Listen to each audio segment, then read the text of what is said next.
ልዕሊ ሰብ ከም ዝኾንካ ምሕሳብ ኣነ ኣብ ዝብል ዓለም ምንባር ማለት እዩ። ናይ ካልኦት ሰባት ሓሳብ ንምቕባል ርሑቕ ምዃን ኩሉ ግዜ ኣነ ዝበልክዎ ይኹን ኩሉ ግዜ ናተይ እዩ ትኽክል ኣነ ዝረኣኽዎ ኣረኣእያ ጥራሕ እዩ ክኸውን ዝኽእል ዝብል ሓሳብ ኣብ ውሽጥኻ ምህናፅ ማለት እዩ ትዕቢት።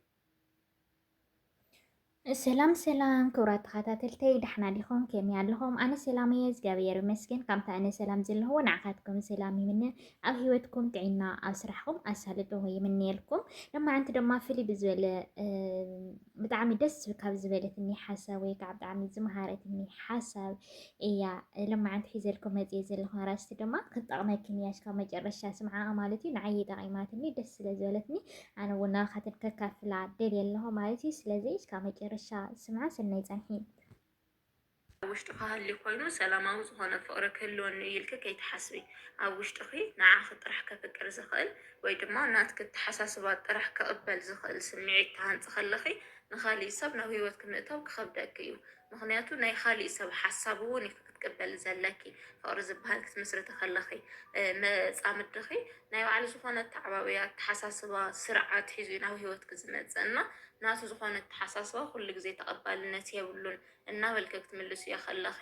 ወይ ዝኾነ ነገር ኣጥፊኽሲ ኣነ እየ ትኽክል ከም ጥፋት ክትዕዘለይ የብልካን ኢልክ እንድሕር ትሓስቢ ኮንኪ መፃምድኺ ንሳክ ብሰላም ክቕፅል ኢልካ ምሕሳብ ዘበት እዩ። ሎማዓንቲ ትዕቢት ምስ ፍቕሪ ይካየዱ ዶ? ከመይ እዩ ትዕቢትን ፍቕርን ከመይ እዮም ዝኸዱ ዝብል ዝተወሰነ ሓሳባት ኣልዒልና ክንነጋገር ኢና። ትዕቢትን ከመይ እዮም ክኸዱ ዘይኽእሉ ፍቕርን ትዕቢትን እንታይ እዩ ከመሳስሎም ዘይኽእል ዝብል ነገር ክንርኢ ከለና ኣብ ውሽጢ ፍቕሪ ተገዛእ ምዃን ዘሎ እዩ። ኣብ ውሽጢ ፍቕሪ ንትመፃምድኻ ከይትስእኖ ክትብል ትሕት ክትብል ናይ ግድን እዩ። ይቅርታ ጌርካ ክትሓልፎ ዝግበአካ ነገራት እንተሃልዩ ብይቅርታ ይሕለፍ። እስኻ ኣጥፊእኻ እንተኮይንካ ድማ ናይ ግድን ትሕት ኢልኺ ነቲ ሰብ ከይትስእንዮ ክትብል ማለት እዩ። ትሕት ኢልኺ ናይ ግድን ኣብ እግሪ መፃምድኺ ወዲእኪ ይቅርታ ክትሓቲ ናይ ግድን እዩ። እዚ ዝኸውን ግን ካብ ውሽጥኹ ዘሎ ትዕቢት እንድሕር ዳ ዘይሰርሕ ኮይኑ እዩ። ወይ ድማ መጀመርያ ትዕቢት ዘለካ ነገር ኣጋኒንካ ምርኣይ እዩ። ወይም ድማ ትዕቢት ማለት ንውሽጥኻ ዘየለ ነገር ኣብ ሂወትክ ዘየለ ነገር ሲ ክትእምን እዮ ትደሊ። ሕዚ ንኣብነትስ ኣነስ ከምዚ ኣነስ ክብሪ ይግበአኒ እኮ እዩ ኣነ እኮ ጓል እኮ እየ እሱ መን ኮይኑ እዩ ገለ ዝብሉ ሓሳባት እኒኦ ኣብ ናይ ፍቕሪ ሂወት መፃምዲ ዝኾነ ነገር ክብድለኒ ከሎ ሲ እሱ ክስእል ከለኹ ምንም ከም ዘይጉዳእ ንውሽጠይ ይነግሮ ትዕቢት እንድሕር ዳ ሃልዩ ማለት እዩ። ምስኡ ኮይንኩ እኮ ብዙሕ ነገር ክትረኽቢ ኢኺ ምስኡ ተተፈላለይኺ ድማ ዝመፀኪ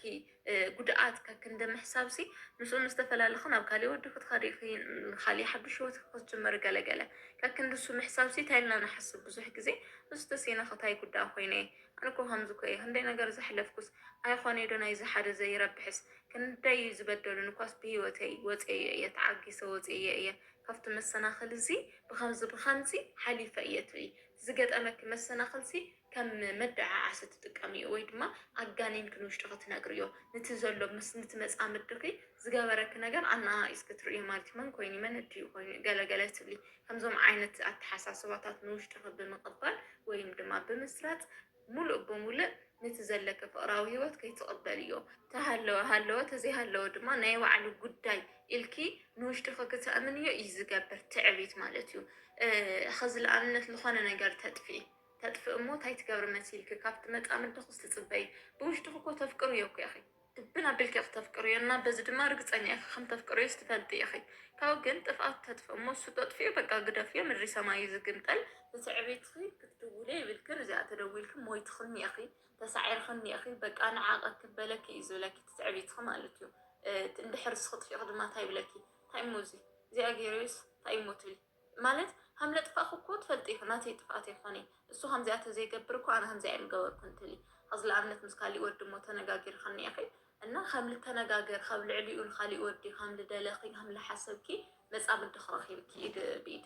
ካብኡ ንምንታይ ከምዚኣ ጌርኺ ንምንታይ ከምዚ ትገብሪ ኣነ ንሃለኹ ክስ ምስ ካሊእ ወዲ ገለሉ ክዛረበኪ ከሎ እንታይ ትብል መሲልኪ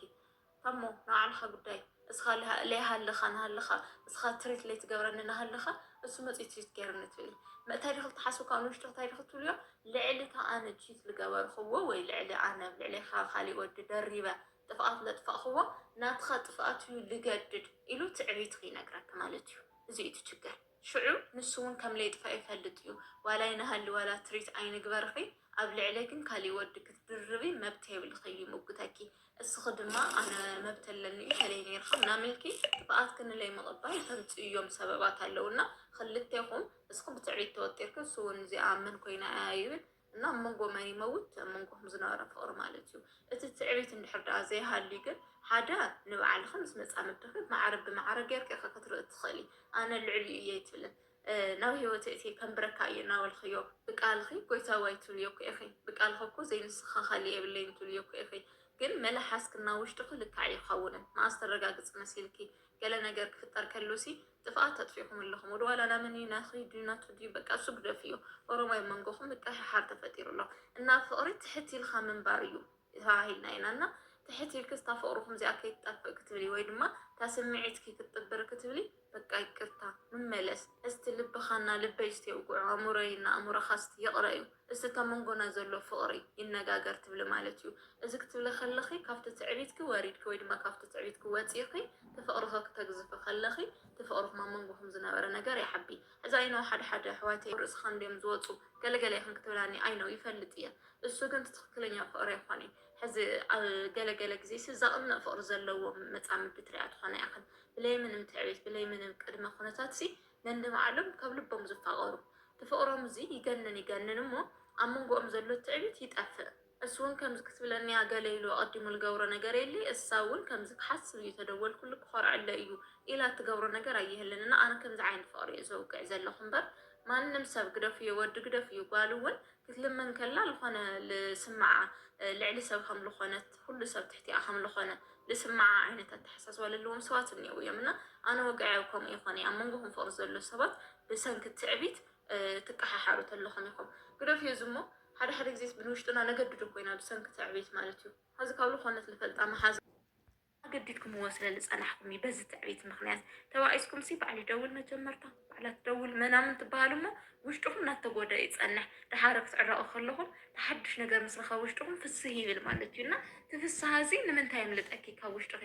ንምንታይ ንባዕልኻ ክትብልሲ ኖርማል ኮ እዩ ውይ ቤቢ ዋይ ቅርታ ከምዚኣ ኣጥፊና ወዶ ዘይበሰልና ኮይና ማለት ንደትና ሲ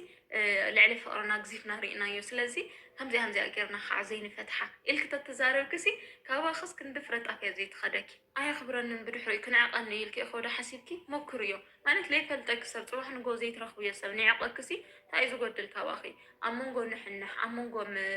ከምዚ በዓል ይደውል ባዕላ ትደውል ኣብ ዝብል ፍክክር ውሽጢ ግን እሱ እውን ይንዕቐኪ ከም ቆልዓ እዩ ዝርእኪ ከም በሳልቲ ሰብ ክርእየካ ኣይኽእለን ኣብ መንጎ ዘይበሰሉ ሰባት ዝምስረት ፍቅሪ ፍቅሪ ኣይኮነን ዝኾነ ዘፅልእ ስምዒት እዩ ኣብ ዝኾነ ግዜ ጎዳእ ትጎዳእ ኢልካ ደስ ዘይብል ናይ ፍቁራት ሂወት ማለት እዩ እና ትክክለኛ ፍቅሪ ክትረኽብዮ ተደሊኺ ትዕቢት ካብ ውሽጢ ፅርግርግርግርግ ኢሉ ክጠፍእ ኣለዎ ትዕቢት ዝበሃል ነገር ኣብ መንጎ ፍቁራት ኣይሰርሕን ንሰብኣይኺ እስኸ ተዘይተረዲኽዮ ንሰቤትካ እስኻ ተዘይተረዲኻያ ማንም ክበፅሐላ ይኽእልን ማንም ክበፅሐላ ይኽእልን ስለዚ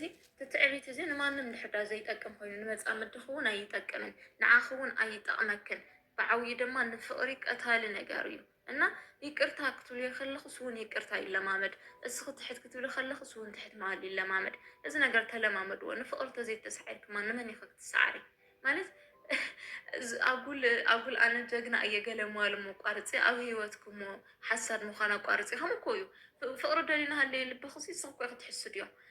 ክትሕቆፍ ደሊኺ ናብ ፍቅረኛኺ ሽታ ገለ ናፊዕኪ ከሎሲ ትዲ ከምዘየድልን ኢልክሲ ንውሽጢ ክትከልክልዮስ ባዕልኸ ኢኺ ሓሳድ ካብ ሩሑ ኣይመፅ ዝበሃል ንኩሉ እዩ ዝሰርሕ ባዕልኸ ንባዕልኸ ክትሕስድ እየ ዘለኽና ትዕቢት ዘወግድ እዮ መፃምዲ ናትኩም ፍቅሪ እዩ ዝፅበ ዘሎ እስኹ እውን ናቱ ፍቅሪ ትፅበይ ኢላኸ ኢኺ እስቲ ደው ኢልክ እስቲ ተነጋገሩ እስቲ ሼር ስትግበርሉ ዋላ እዚ ቪድዮ እዚ ማለት ተመንጎና ዘሎ ትዕቢት ሲ እስቲ ወገድ ኢልካ ሕሰቢ ብድሕሪት ቀደም ትፈልጥዮ ዓይነት ፍቅሪ እስቲ ክሕልፍኒ ኢልካ ሕሳብ እስቲ ንውሽጢኺ ፅቡቅ ነገር ብምሉ ይግበአክ እኮ እዩ ብስቃይ ንሓሰብክ ክትሕልፍዮ ዝግበአክ ግዜ ብፍቅሪ ብደስ ዝብል መንፈስ ክትሕልፍዮ ከለኹ እሱስ ይግብኦ እዩ ውሽጢኺ እስኻ ዓለም ዘሎ ፅቡቃት ነገራት ኩላቶም ይግብኦኹ እዮም ሰኣኒ ይቅርታ ሰኣኒ ኣጥፍየ እየ ምባልሲ ሕሰብዮ ሕማቅ መዓልቲ ክትውዕሊ ከለኺ ሕሰብዮ ክንከባኸበካ ካብ ዝኽእል ወዲ ዓርስኻ ክተርሕቕ ከለኺ ንምንታይ ትሳቀዩ ማለት ንዛ ሓፃር ሂወት ነየና ሂወት እዩ حصل كأيوتنا كابسو عصمنا زي تحلف عدنا خصي بخمزن بود خمزن إن رح تحلف يا أخوينكي ما ينهيوت كيدا أخ ما تحوجس كي أفويل كتنابريو ما زيدا إذا استحسابي هذا حدا حمشت معلتي خمس كتقايم ويقوم سكالي حاد حدا ورحي كأبريك أبنيو جلا استحسابيو إذا كلنا جالس إسخاي كبا كنت أتصبقو نعاخي أتصبقو السلام ففقرو نعاخي يسكت تنقاقر استعمل لمنتاي تكححر እና ከምዚ እንድሕር ዳ ኮይኑ ሂወት ሓፃር እንድሕር ዳ ኮይና ንምንታይ ትፈኻኸሪ ኣይትፈኻኸሪ በቃ መፈኻኸርቲ ከይኮነ ሰብ ኣይክኮ እዩ ብዙሕ ነገር ክፍቲ ገይር ክትቱ እዮ ኢቨን ካሊእ ሰብ ሰውነት ክርእይዎ ዘይፈልጥ መፃምድ እኮ ሰብኣይ ክኮ ኩሉ ነገር ክርእይዎ ኩሉ ነገር ይፈልጦ እዩ እና ምዚ ሰብ ዝዲ ተነሓኒሕ ክትፈኻኸርኪ ክትወፅዮ ትደሊ ዘለኺ ምስ ነብስኻ ምሙጋት ማለት እዩ እታ ነብስኽስ ባዕልኽን ባዕልኽስ ኣብ ስቃይ ምእታው እዩ እና ዝኻልክዮ መጠን ትዕቢት ዝበሃል ምስ ፍቅሪ ይኸድን ኣወግድ እዩ ኣይጣዕመክን ክትድውልሉ ተሃሊክ ደዊልኪ ኣጥፊእና ወዶ ኢቨን እሱ ከምዚ ተቀያይምኩም ኣለኹም ወዶ ኢቨን እሱ ኮሪሲ እስኸስ ኣይ በቃ ንመለስ ይትረፈና እንታይ ንጥቀም ተልክዮሲ እዚ ዘመናውነት እዩ ሲጨመር ማቹርድ ምዃን እዩ ነገራትስ በሳል ኮንካ ምርኣይ እዩ እና ገለገለ እዩ ዝመስለኪ ክብሪ ከይኮንክ እንትሕሉ ዘለኺ ሎም ምስ ሓደ ወዲ ፅባሕ ምስ ሓደ ወዲ ትኾኑ ከለኹ ዝበለፀን ውሽጢኺ እናርከስኩ እየ ክትኸዲ ዘለኽና እዚ ነገር ዝኣወግድ እዮ መፃመድኺ የፍቅረክ እዩ እስኹውን ተፍቅር ኢኺ ስለዚ መን ክጥቀም ኢልክ ክትፈላለዩ ወይ ለለ መን ክጥቀም ኢልክ ኢኺ ተፈላለዩኩም ተዋዒስኩም ትቕንዩ ንውሽጢኹም ትዝግበአኩም ሃብዎ ፀፅቡቑ ንዓኺ ሰሰና ስለዚ ናይ ሎማዓንቲ ትሕዝተይ እዚኣ ትመስል ኔራ ብጣዕሚ ደስ ካብ ዝበለትኒ ሓሳብ ካብ ዝመሰጠትኒ ኣዘራርባ ድዩ ኩሉ ነገር ብጣዕሚ ደስ ኢላትኒ ኣቀራርባ ኩሉ ነገር ማለት እዩ ደስ ካብ ዝበለትኒ እየ ኣቕሪበልኩ ናይ ሎማዓንቲ ትሕዝተይ እዚ ይመስል ነይሩ እስካብ ብካልእ ትሕዝቶ እስካብ ንራኸብ ሰናይ መዓልቲ እናበልኩ ነዚ ቻናል ሓድሽቲ ንዝኾንኩም ሰብስክራይብ ብምግባር ቤተሰብ ይኩኑ እናበልኩ ሰናይ መዓልቲ